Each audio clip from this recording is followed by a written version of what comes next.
लोगों को मारता पीटता था, अच्छा था। इस पेशे में तो कुछ नहीं रखा।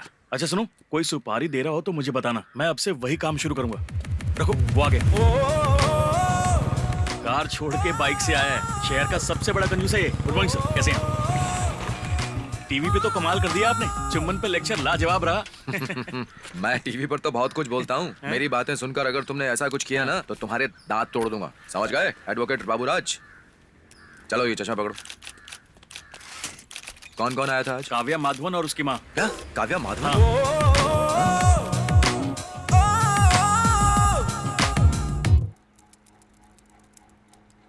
तो काव्या के हिसाब से माधवन सक्सेसफुल हस्बैंड नहीं है ना? अरे इसने तो भागकर शादी की थी, ये क्या बोलेगी? मैं बताती हूँ। अरे वो एक नंबर का निकम्मा है, पीने के लिए पैसे है उसके पास। एक ही साल में रंग दिखा दिया उसने। और आपको पता है, इसे विदेश तो क्या, गलती से गोवा भी नहीं ले गया कभी। शादी की पहली एनिवर्सरी थी तो 10 रुपए के गुलाब देके टरका दिया इसे। और क्या, आपको तो पता है मार्केट में नई नई डिजाइन आती है, 20 साड़ियाँ तो बनती ही है, पर उसने अभी तक इसके लिए कुछ नहीं खरीदा।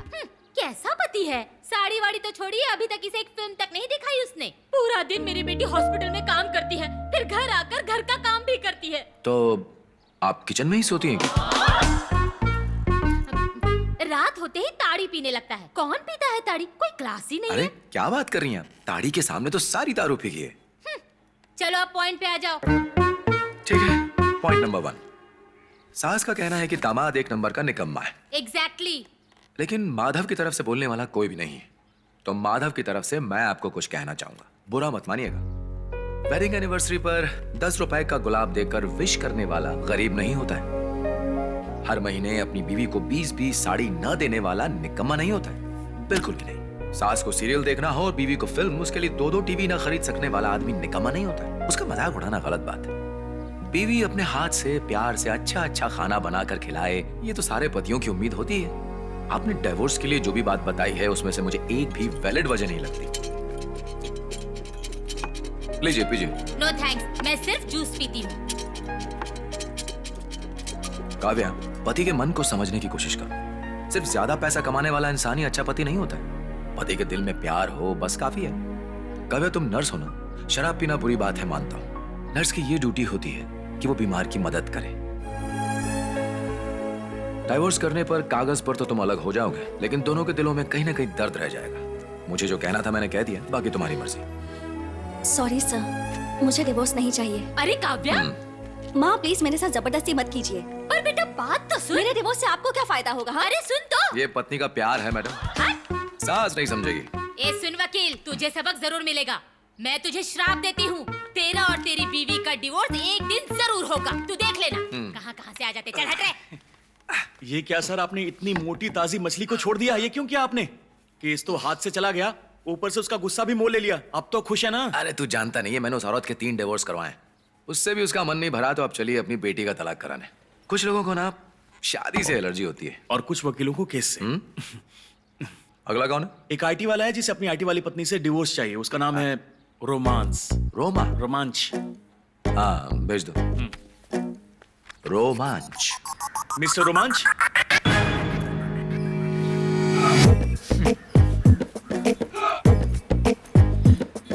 I want divorce.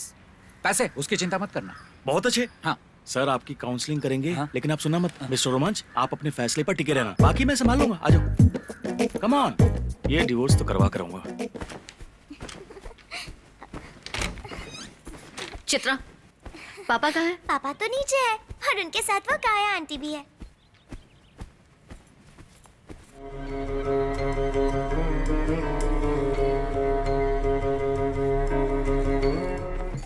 एक बात बताऊं, त्रिपुनितुरा में एक बेटे ने अपनी माँ का गला काट दिया। उफ, जब मैंने वो फुटेज देखे ना, क्या बताऊं। छोटे शहर का गरीब आदमी होगा। ये लो शुरू हो गई मैडम। वो गरीब हो न हो, लेकिन पागल जरूर था। अपनी बीवी के चरित्र पर बाप को शक था तो उसने बेटे को ऐसा करने को कहा। बाप की बात सुनते ही बिना सोचे उसने माँ का गला काट दिया। सर इधर गिरा और धड़ उधर। प्यार चाहे कोई भी हो, बाप बेटे का ही क्यों न सही, अंधे प्यार में लोग सिर्फ गलतियाँ ही करते हैं। एक बार इसका भूत सवार हो जाए तो माँ का कत्ल करना भी कोई बड़ी बात नहीं। अरे पता नहीं किसकी लॉटरी है, अभी जलाने वाला था। मैं कह रहा था ना, आजकल की बीवियां पतियों से ज्यादा आलसी हो गई हैं। प्रेस भी नहीं कर सकती। कल ही की बात है, प्रेस वाला नहीं आया तो मैं ऐसे ही सूट पहनकर कोर्ट चला गया और केस भी ठीक से नहीं लड़ पाया। तभी मैंने सोच लिया किसी भी तरह मैं ये काम सीख कर ही रहूंगा, ताकि फिर कभी बीवी के आलस से केस ना हट जाऊं। बहुत अच्छा। ये लो, बीवियों को गुस्सा दिलाना कितना आसान होता है ना। मैं चलता हूँ। अरे लेकिन मेरे कपड़े कौन प्रेस करेगा? अरे इतना काम करूंगा तो मैं पतला हो जाऊंगा ना पगली। आप भी ना। बहन जी, आपको तो प्रेस आती है ना?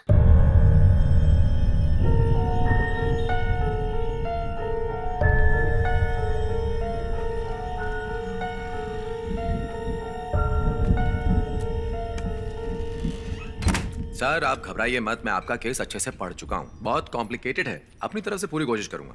वैसे सुहागरात पर अपनी पिछली गाथा कौन गाता है? सुहागरात पर किसने पास्ट में क्या किया है ये सब थोड़ी ना पूछा जाता है। नई शुरुआत है सर, नए सिरे से शुरू करनी चाहिए। वैसे लड़कियों का क्या है, 5-5 अबॉर्शन कराकर सुहागरात पर बोलेंगी मेरी पहली रात है जी, मुझे बहुत डर लग रहा है। देखिए, शादी से पहले अगर उसके बॉयफ्रेंड थे भी तो उससे अब आपको क्या फर्क पड़ता है? पुरानी बातें छोड़िए। और कुछ बातें ऐसी होती हैं जिसका खुलेआम सबके सामने बोलना सही नहीं होता है, खास करके पतियों से। सुनकर झेल नहीं पाते। अरे तुम खा क्यों नहीं रही हो? ठंडा हो जाएगा, चलो जल्दी करो। अच्छा एक बात और, फीस मांगूंगा तो पिछली बार की तरह ये मत कहना कि बटुआ भूल गया हूँ। आजकल प्याज से लेकर पेट्रोल तक सब महंगा हो गया है। हाँ ठीक है ठीक है ठीक है। शादी में लोग करोड़ों रुपए यूं ही उड़ा देते हैं, पर जब बात वकील की आती है तो सब भिखारी हो जाते हैं। पापा मुझे एक डाउट है, मम्मी का भी अफेयर चल रहा है क्या? चल रहा है क्या? वो हमेशा कुछ ना कुछ सोचती हैं। सोचता तो आइंस्टाइन भी था। और तुम हो ना उनकी जिम्मेदारी। तुम बड़ी होकर क्या बनोगी, क्या करोगी, चिंता तो होगी ना। चलो चुपचाप खाना खाओ, तो वहां से शिकायत कर दूंगा। अब डाउट भी नहीं पूछ सकती। क्या? कुछ भी नहीं।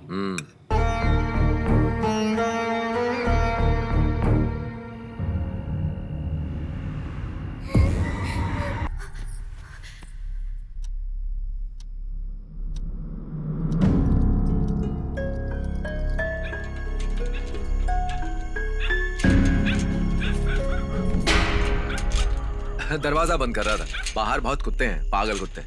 पता नहीं चौकीदार कहाँ है। पिछले हफ्ते कुछ कुत्ते घुस गए थे और स्कूटर का सीट फाड़ दिया था। चलो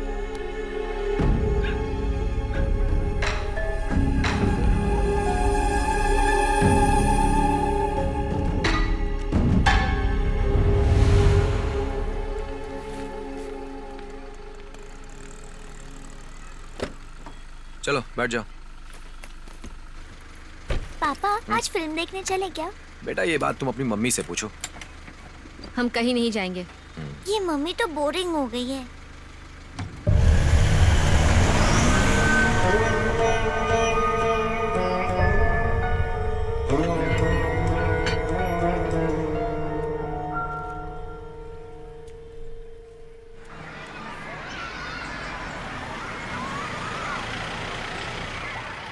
बेटा तुमसे एक बात कहता हूँ, कभी कभी फेल भी हो जाया करो, तभी तो मेरी बेटी कहलाओगी।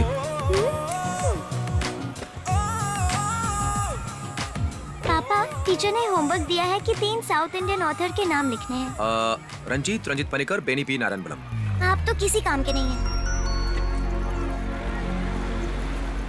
भारी बारिश की वजह से मुंबई की रेल की सुविधा ठप पड़ गई है। कोची के एक 5 स्टार होटल में एक नाइट पार्टी में पुलिस ने रेड मारी, जिसमें काफी ड्रग्स मिले हैं और बहुत सी नामचीन हस्तियां उसका सेवन कर रही थीं। पुलिस ने उन सब को गिरफ्त में ले लिया है, लेकिन किसी का नाम अभी सामने नहीं आया है। इस मुहिम की शुरुआत काफी गोपनीय तरीके से की गई और इसमें मास्टरमाइंड और कोई नहीं, डीसीपी जीना कुमारी थी और उन्होंने प्रेस कॉन्फ्रेंस में ये खुलासा किया। माफिया के लोग शहर के विद्यार्थियों को ये ड्रग्स बेच रहे हैं। ड्रग्स को जड़ से उखाड़ कर फेंक देना ही डीसीपी जीना कुमारी का लक्ष्य है।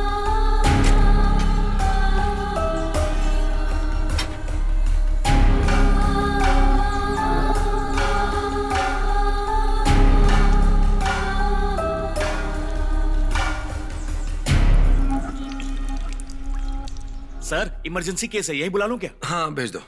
दिनेश जी आइए। शर्मा रहे हैं यार। सर मैं हूँ तलाथिल श्रीनिवासन, KSRTC का डिपो मैनेजर। तलाथिल दिनेशन को जानते हो? वो कौन है? कोई नहीं, बैठो। क्या कहूँ सर, काफी मन्नतों के बाद मेरी बीवी माँ बन रही है। Congratulations, ये तो बहुत ही खुशी की बात है। पर मेरे लिए खुशी की बात नहीं है सर। अच्छा। मैं यही प्रॉब्लम लेकर आपके पास आया हूँ। वो बच्चा मेरा नहीं है सर। तुम्हें कैसे पता कि ये बच्चा तुम्हारा नहीं? सर मेरी ही कंपनी में वसंत नाम का एक ड्राइवर काम करता है। हाँ। उसकी लेट नाइट ड्राइविंग ट्रिप मेरे ही घर की तरफ हुई थी सर, मैंने चेक किया है। और तुम रात को कितने बजे पहुंचे थे? सर डेपो से घर पहुंचते पहुंचते अक्सर मुझे देर हो जाती है। मेरे पहुंचने से पहले ही वहाँ से वो निकल गया होगा। सुगड़न गवाह है। ये सुगनन कौन है? रात का वॉचमैन है सर। यहाँ भी साथ आओगे क्या? अरे सॉरी, उसी ने मुझे बताया।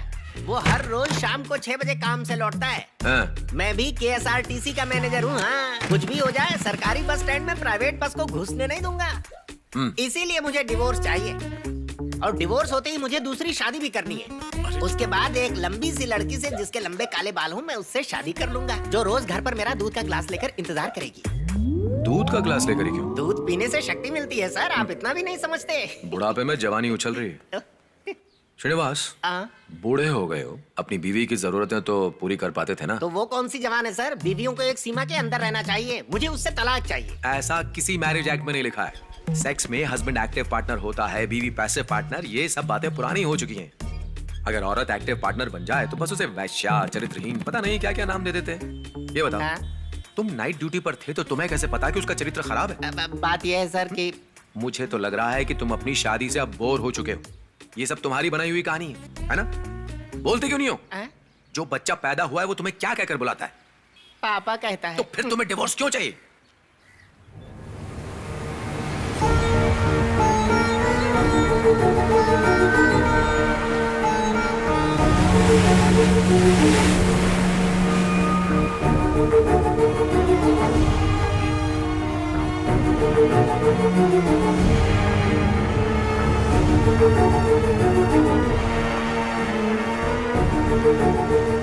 मैडम, राजू की बॉडी हमें यहीं से मिली थी। क्राइम सीन से तुम्हें कुछ एविडेंस मिले? हमें एक ब्रेसलेट मिला है। मैम, लगता है लड़के की गर्लफ्रेंड के भाई ने ये सब करवाया है। No, killer is a woman.